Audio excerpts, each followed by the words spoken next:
بسم اللہ الرحمن الرحیم۔ حروف اصلیہ کے مخارج، یہ مخرج کی جمع ہے، یعنی بہت سارے مخرج۔ مخرج کسے کہتے ہیں؟ جہاں سے حرف نکلتا ہے وہ مخرج ہوتا ہے، جس جگہ سے حرف نکلتا ہے وہ مخرج ہوتا ہے۔ فرماتے حروف اصلیہ، جو حروف تہجی ہے نا، الف سے لے کے یا تک کے جو حروف ہیں وہ سب حروف اصلیہ ہیں، انہی سے سارے کلمات بنتے۔ تو یہ حروف اصلیہ کے مخارج ہیں کہ کہاں سے کون سا حرف نکلتا ہے۔ تو فرماتے حسب ذیل ہیں، حسب ذیل ہیں یعنی نیچے لکھے ہوئے کے مطابق ہیں۔ تو اس میں پہلا مخرج بتا رہے ہیں، شروع حلق سے حمزہ ہا، درمیان حلق سے عین ہا، اور آخری حلق سے غین خا۔ بیٹا جو حلق ہوتا ہے نا ہمارا، تو جو سینہ ہوتا ہے نا، جہاں سے آواز نکلتی ہے سینہ میں، وہاں سے لے کر اور ہمارا جو منہ میں زبان میں جو حلق ہوتا ہے، مطلب زبان کے پچھلا سرا جو ہے، جہاں پر لوگوں کا کوا لگا رہتا ہے، کہتے ہیں کاگ ہے، کوا ہے نا، تو وہاں تک پورا یہ حلق کہلاتا ہے۔ حلق کے 3 حصے بنائے ہیں قاریوں نے، کہا ہے کہ حلق کے 3 حصے ہیں، ایک شروع حلق ہوتا ہے، ایک درمیانی حلق ہوتا ہے، ایک آخری حلق ہوتا ہے۔ شروع حلق جو ہوتا ہے بیٹا وہ سینے کی طرف ہوتا ہے، جیسے چھوٹی ہا پڑھو، ہا ہا آ ہا، ہے نا، تو حمزہ پڑھو آ ای او، تو دیکھو آپ کے خود محسوس ہوتا ہوگا کہ سینے پر تھوڑا سا زور دیا جا رہا ہے، آ ہا چھوٹی ہا، ٹھیک ہے نا۔ تو حمزہ اور ہا یہ شروع حلق سے ہوتے ہیں، یعنی سینے کی طرف جو حلق ہے وہاں سے حمزہ اور ہا ادا ہوتے ہیں، جیسے ہا ہی ہو، ہے نا، تینوں حرکتوں کے ساتھ پڑھ لو، زبر زیر پیش کے ساتھ۔ ایسے حمزہ کو آ ای او، امرا اذهبا، ایسی سب مثالیں دے لو۔ اور درمیانی حلق، بیچ حلق کیا ہوتا ہے؟ جہاں پر ہماری یہ وہ ہوتی ہے نا، گردن جو ہوتی ہے نا، گردن کا اگلا حصہ جو جس کو ہم گلا کہتے ہیں، یہ گلا جو ہوتا ہے یہ بیچ حلق ہوتا ہے، اسی کو درمیانی حلق کہتے ہیں۔ تو کہہ رہے ہیں کہ درمیانی حلق سے عین اور ہا ادا ہوتا ہے۔ اب عین ادا کرو، عین اس طریقے سے، اور ہا بڑی ہا، تو جہاں پر ہمارے گلے میں جہاں پر ایک چھوٹی سی ہڈی اٹھی ہوئی ہوتی ہے نا، جو کھانے کو اوپر سے نیچے کے لیے لے کے جاتی ہے، یہی بیچ حلق کہلاتا ہے۔ عین اور ہا یہیں سے ادا ہوتے ہیں، عین اور ہا، جیسے انعمت انعمت، ٹھیک ہے۔ ایسے ہی ہا جیسے الحمد، ٹھیک ہے۔ تو ہا اور عین درمیان حلق سے ادا ہوں گے۔ آخری حلق سے غین اور خا ادا ہوتے ہیں۔ یہ غین اور خا جہاں پر ہماری زبان کی جڑ ہے، سمجھ لیجئے، جہاں پر ہم نے کہا تھا کہ لوگ کہتے ہیں جو کوا لٹکا ہوا ہوتا ہے، کاگ لٹکا ہوا ہوتا ہے، تو اس کے تھوڑے سے اور پیچھے سے غین اور خا ادا ہوتے ہیں۔ غین غا، غیر المغضوب، غیر الغا، ٹھیک ہے۔ اور خا جیسے اختر، خیرن، ٹھیک ہے۔ تو غین اور خا آخری حلق سے ادا ہوتے ہیں۔ یہ ہوا پہلا قاعدہ۔ دوسرا قاعدہ ہے جڑ زبان تالو سے مل کر، جڑ زبان کا جو پچھلا حصہ ہے جو ہمارے حلق کی جانب ہے وہ جڑ زبان کہلاتا ہے، زبان کی جڑ، ٹھیک ہے۔ تالو سے مل کر یعنی پچھلے زبان کی جو پچھلا حصہ ہے اس کو ہم تالو سے ملائیں گے، تو تالو سے مل کر قاف ادا ہوتا ہے، بڑی قاف جسے کہتے ہیں، قاف، ہے نا، جیسے قاری، قاف۔ تو قاف کہاں سے ادا ہوتا ہے؟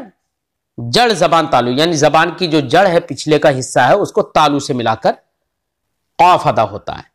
اور تھوڑا سا اس کے بعد ہی سے، یعنی تھوڑا سا اور آگے آ جائیں گے، مطلب حلق کے جو جڑ زبان ہے اس سے تھوڑا سا اور آگے آئیں گے تو وہیں سے چھوٹا کاف ادا ہو جاتا ہے، کاف، جیسے ایاک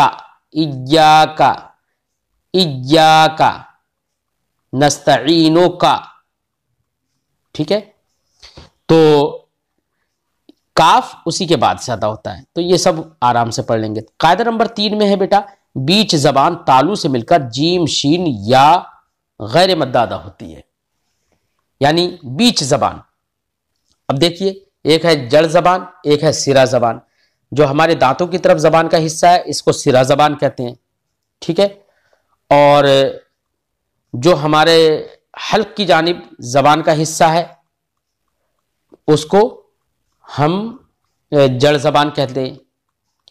اب ان دونوں کے بیچ کا جو حصہ ہے جہاں پر عام طور سے کھانا وغیرہ رکھا جاتا ہے، ٹھیک ہے، جو داڑوں کے سامنے ہے، اگلے والے دانتوں سے تھوڑا سا پیچھے بڑھ جاؤ تو جو نوکیلے دانت ہوتے ہیں نا ان کے پاس والا جو زبان کا حصہ ہے بیچ کا، یہ بیچ زبان کہلاتا ہے.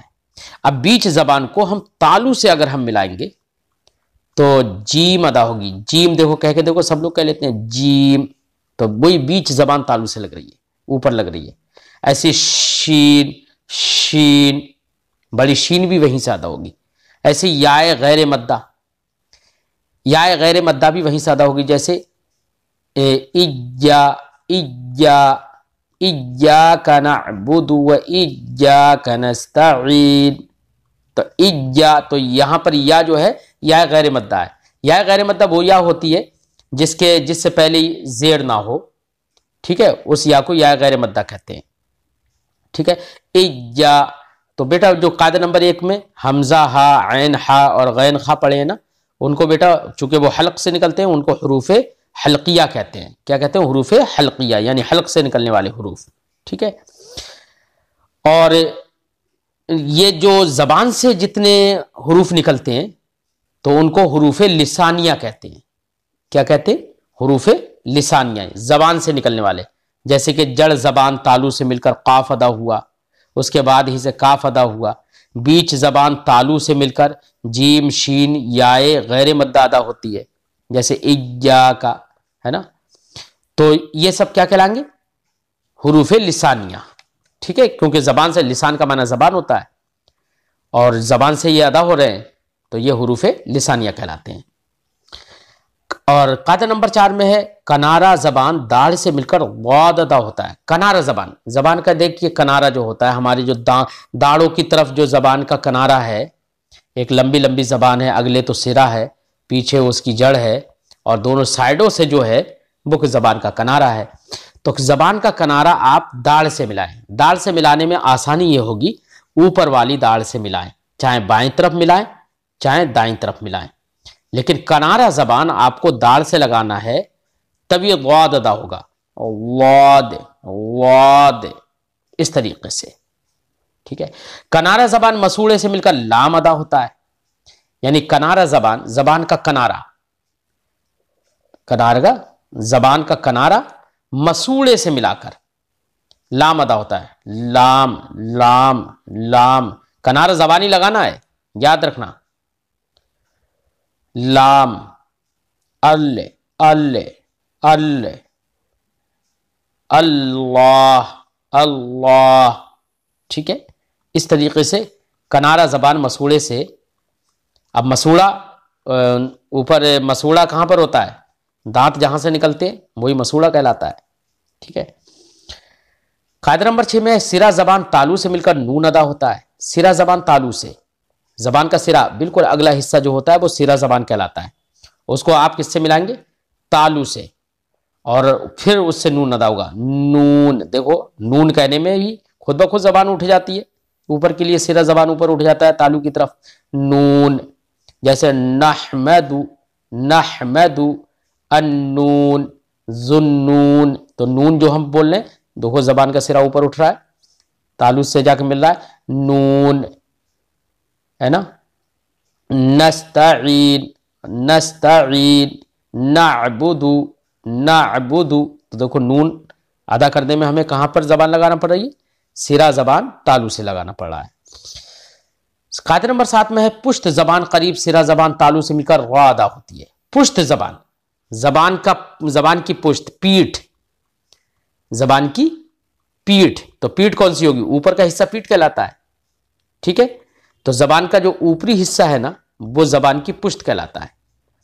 زبان کی پشت قریب سرا زبان، یعنی زبان کی پشت بھی وہ والی جو کہ زبان کے اگلا جو سرا ہے اس کے پاس والی جو پشت ہے، قریب سرا زبان والی. تالو سے مل کر را ادا ہوتی ہے، را را. تو سرا بھی نہیں لگنا ہے اور نہ ہی پیچھے کی زبان لگنا ہے، بلکہ پشت زبان، زبان کا اوپری حصہ جو کہ ہمارے زبان کے سرے کے پاس والا ہے، وہ ہمیں کہاں لگانا ہے؟ تالو سے لگانا ہے. تو ہمیں را ادا ہوگی، را. اگرچہ بیٹا را پر زبر ہو یا پیش ہو تو را کو موٹا پڑھیں گے، یعنی پر پڑھیں گے. جیسے را را. ری زیر ہوگا تو پر نہیں پڑھیں گے، ری را رو. ٹھیک ہے. سرا زبان اوپر کے سامنے والے دانتوں کی جڑ سے تا دال طا ادا ہوتا ہے، تا دال طا ادا ہوتا ہے.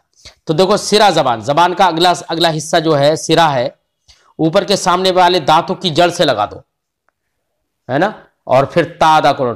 تا تا اوپر والے دانتوں کی جڑ سے لگانا سرا زبان. تا تا. انعمتا انعمتا. ٹھیک ہے. تو تا اوپر، تا بولنے میں اوپر ہی زبان لگ رہی ہے، سرا زبان کہاں لگ رہا ہے؟ اوپر، سامنے والے اوپر کے دانتوں کی جڑ سے. ٹھیک ہے. وہیں سے دال ادا ہوگا، دال دال. واد ادا کرنے میں بیٹا سرا زبان اگلے والے دانتوں کی جڑ پر نہیں لگانا ہے. اگر جڑ پر لگ گیا واد ادا کرنے میں تو واد ادا نہیں ہوگا، وہ دال ہو جائے گا اور معنی بدل جائے گا. اس لیے قرآن پاک کو صحیح سے پڑھنے کی عادت ڈالو. تا ایسے تا ادا ہوتا ہے، تا بھی وہیں سے ادا ہو رہا ہے، بس فرق کیا ہے؟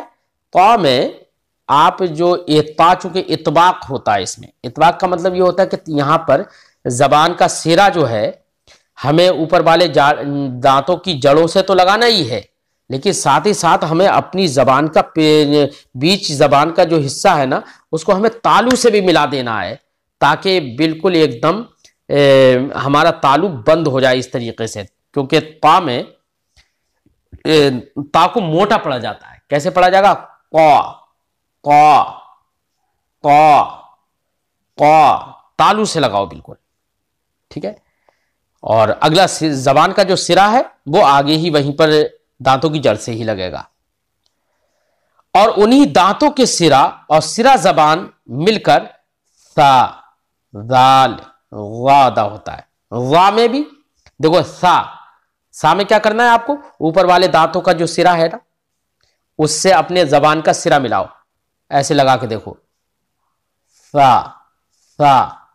تو سا بہت نرمی سے نکلے گا، یاد رکھنا. ایسی بالکل زال بھی ہے ویسے ہی، زال زال زا زی زو سا سی سو. بالکل سیٹی نہیں ہونا چاہیے سا اور زال میں. ایسی زا میں کیا ہے؟ زا میں تھوڑی موٹی پڑی جائے گی، اس لیے زا ادا تو وہیں سے ہوگی زا، لیکن پچھلا جو زبان کی جو پشت ہے نا وہ پشت ہمیں تھوڑی سی اوپر کے لیے تالو کی طرف اٹھانا پڑے گی تاکہ وہ تھوڑی سی پر ہو جائے، موٹی پڑی جائے. جیسے زال بالکل باریک پڑی جا رہی ہے، سا بالکل باریک پڑا جا رہا ہے، لیکن وہ تھوڑی سی موٹی پڑی جائے گی، پر پڑی جائے گی. ٹھیک ہے بیٹا. یہ 8 قاعدے آپ یاد کرنا.